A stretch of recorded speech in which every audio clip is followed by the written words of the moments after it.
Recently, following a routine medical procedure, my physician advised me he had detected a large mass, at least 4 inches, on my colon.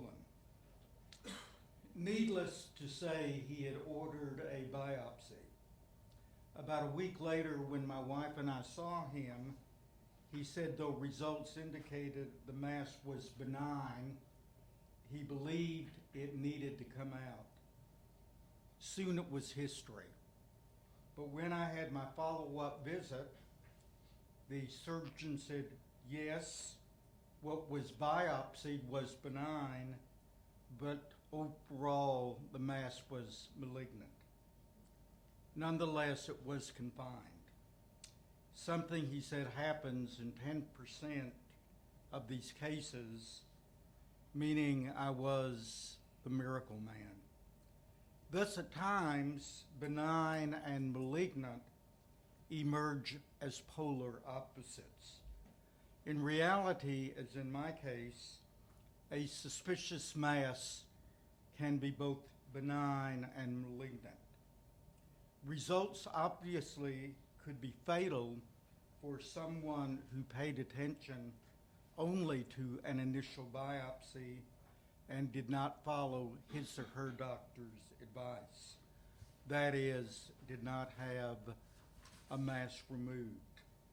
To cite another example from everyday life, a religious leader whom I admire greatly, to be honest, he's my rabbi, has repeatedly said a person cannot be both a Christian and a Jew. He is totally opposed to an organization, Jews for Jesus. To me, the definition of Jew comes into play. For example, let's say a person's bloodline is 100% Hebrew.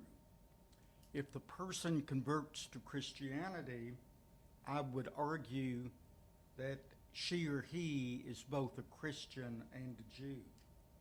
Christian by beliefs and Jew by bloodline. And though I am not very familiar with Jews for Jesus, I would argue many members, maybe all, are both Jews and Christians. Thus, the TwoValued Orientation, or what is commonly known as the either-or dichotomy, often sets up unreal situations in everyday life, for there is a neglect of middle ground. People, for example, realistically cannot be classified as being short or tall, rich or poor, beautiful or ugly, etc. And short to one person may not be short to another. As applied to journalism ethics, solutions to many problems often are not right or wrong. There may not be clear-cut answers. One way I illustrate this in my media ethics class is by assigning case studies in our text. Students are given background information and then are asked to make ethical decisions explaining their reasoning. My guess is that the cases are based on actual incidents, though names, etc., have been disguised. For example, the cases due next week deal with movie censorship and news suppression. A student may select one case or the other. Whereas some students would argue it is wrong to release the movie, which deals with Catholic priests dying of AIDS and the church's efforts to cover up this controversial situation, others would conclude it is right to release the film. By the same token, some students will say editors should not run a story about a teenage girl getting pregnant at an unchaperoned party. Others probably will disagree. Though the young woman's name will not be included in the story, her parents' names will, because the parents have filed a lawsuit, fictional, against the people who hosted the unchaperoned party. Obviously, in all fairness, I cannot grade the students as being right or wrong. I will look at the reasoning, and yes, a student could be right in some areas, wrong in others. And I feel this assignment should prove interesting. Journalism ethics thus covers a variety of problem areas that cannot be solved in terms of acceptable, unacceptable, right, wrong, etc. For example, is it right for a newspaper to publish names of people who have filed for divorce? The newspaper where we live, the paper's called the Nacogdoches Daily Sentinel. It is known in some circles as the Daily Senile, but it really is not that bad. That is a joke to some degree. They have a very small staff. So what happens every Monday, names of people who have filed for divorce are listed, and I admit, this is the first feature I seek whenever I open Monday's paper. These listings, I have concluded, have a wide readership because, after all, Nacogdoches is a small town, probably about 35,000, and many names will be familiar, especially local university personnel. Before we moved to Nacogdoches, we lived in another small town, Plainview, Texas, whose newspaper did the same thing. And I really think, of course, your metropolitan papers, you don't find that, but small town papers, yes. Overall, I do not believe people should be needlessly embarrassed. And whereas some people might not mind seeing their names listed in a divorce column, others would. For example, years ago I heard about a Plainview woman who filed for divorce in another county so that her name would not appear in the local newspaper. I also heard about a Nacogdoches woman who went to the newspaper and asked that her name not be run. I don't know what reason or reasons she gave, and I will admit I know the person, but I simply do not have the nerve to ask her. But I believe few exceptions should be given to the name running policy. To me, everyone should be treated the same. The newspaper, no doubt, would argue divorces are a matter of public record, and the newspaper is recording soon-to-be history. Yet, quite a bit of gossip, no doubt, resulted when a leading local physician's name was found in the Nacogdoches divorce column. He and his wife apparently worked out their differences because, to the best of my knowledge, they are still married. He happens to be my physician. Thus, though the newspaper no doubt would try to defend its matter of public record position, were it left to me, I would discontinue listing divorces. And again, I don't think it's a good idea to make exceptions. Alas, the local paper has quit listing birth announcements. The newborn's parents were named, and at times the man and the woman had different last names. Though some women do retain their maiden names after marriage, I think there is a tendency for some people to think if the names are different, the couple must be unmarried.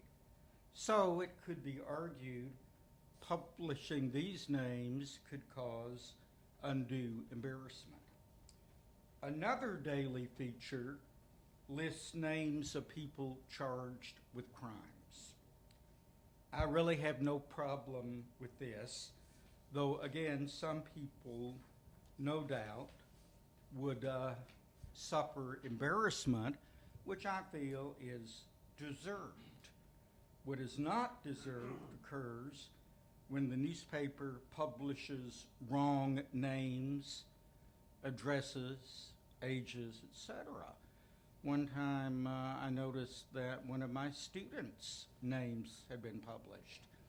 And of course, I said something to him, "Hey man, saw your name in the paper the other day, but I don't think you are 42 years old."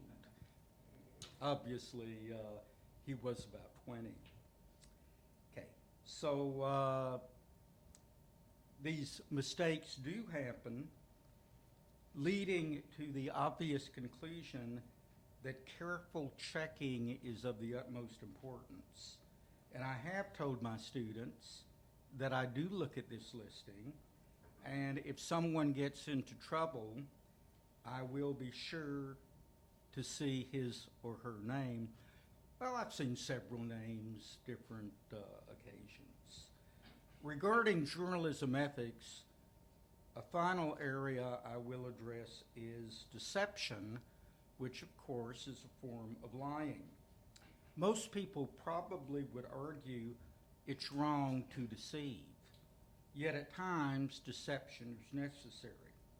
For example, many years ago, two Life magazine reporters pretended they were married to gain access into a physician's, quotation marks around, physician's Los Angeles home. The so-called physician was practicing folk medicine in his home, herbs, different minerals, clays, things like that. And in doing so, he was violating a California state law. The woman said she had a lump in her breast and she needed a diagnosis, which the physician supplied. He said the lump was due to her eating spoiled butter. And he even told her precisely when she had eaten the butter. Several weeks later, the physician was arrested. Life ran an article on quack medicine, along with pictures one of the reporters had taken with a hidden camera. Indeed, the physician who sued for invasion of privacy needed to be exposed. Yes, deception is inherently wrong, but at times it is right, the correct thing to do. I might add the man did win. The case is Diedemann versus Time Incorporated, 1971, but he was awarded a very small amount. I believe he received $1,000. He wanted a lot more, but that was all he got. Unfortunately, I have run across a few people, not that many, who are extremely legalistic and adhere to the TwoValued Orientation. Years ago, I taught such a person at a small private school in West Texas. And I'm talking about the area of the state. We do have a town called West. It is a Czechoslovakian community, and it is famous for kolaches. he became very upset with me for teaching situation ethics in my news writing class, and went so far as to report me to my department head and academic dean, both of whom I'm glad to say sided with me. In fact, the student was told he needed to be more open-minded and listen to what other people had to say. Breaking a law for any reason, he said, was inexcusable and could not be justified. Thus, legal and illegal can be thought of as polar opposites. Let me give you the following example. This happened many, many years ago. My family and I had come out of a movie theater, Pete's Dragon, if you remember. I will never forget that was the movie. I really didn't think it was that good. And had about an hour's drive to our home in Commerce, Texas. We had purchased a box of lemon drops for our son, and he had popped one into his mouth. He began choking. This agitated my wife and me, and I began speeding, hoping to find medical attention. Well, the lemon drop went where all good lemon drops go, and Michael quit choking. My student thought my example was inappropriate because I had broken the law speeding, and laws should never be broken no matter what the reason. Another example I cited involved lying, or in terms of the TwoValued Orientation, honesty, dishonesty. And I think lying at times is justifiable. Let's say a friend was hiding and I knew where he was. Someone came to me and asked where my friend was. Because I knew this person wanted to harm him, I would lie and say I didn't know where he was. I believe protecting my friend is of the utmost importance. But again, my student said I was in the wrong because lies are never justifiable. Yet I wonder how many lies we tell daily. I know years ago I read an article about the number of lies each person does tell daily, and the number is amazingly high. Sometimes we lie to avoid hurting someone's feelings. Suppose a person wearing an unattractive shirt asks, "Do you like my shirt?" To me, it would be very difficult to say, "That's a horrid shirt I would not wear to a dog fight." What about a standing ovation at a play? Years ago, I saw a college production somewhere. I think it was Camelot. It was publicized as follows. 2 big points. One, if you go to Camelot, you will see a football player in the chorus singing. And 2, there will be a live horse on stage.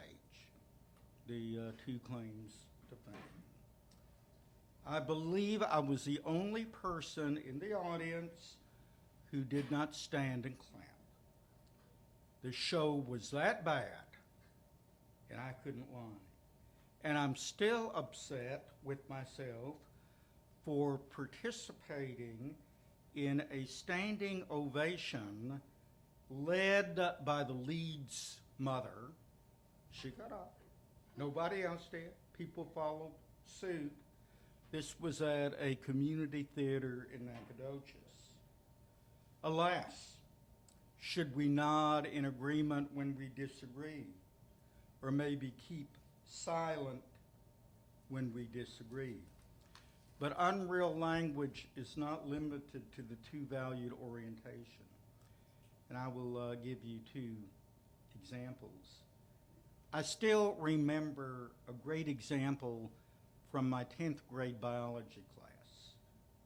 A favorite essay question was, discuss the economic importance of something or other, let's say bees. Because of the word economic importance, everyone, just about everyone in the class, thought the teacher wanted positive aspects. No, she wanted both positive and negative. And she struggled with this concept the entire semester. Maybe if the words positive and negative, pluses and minuses, etc., if those words had been used, everyone would have understood. True, language does not always express reality. And then my other example, a few years ago, I received a phone call from a lawyer in Los Angeles, a woman who was representing Jewish Family Service. The problem was my father, a native German Jew, whom I had not seen since I was 4 or 5 years old, was living in an assisted living home where a few employees were taking money from him.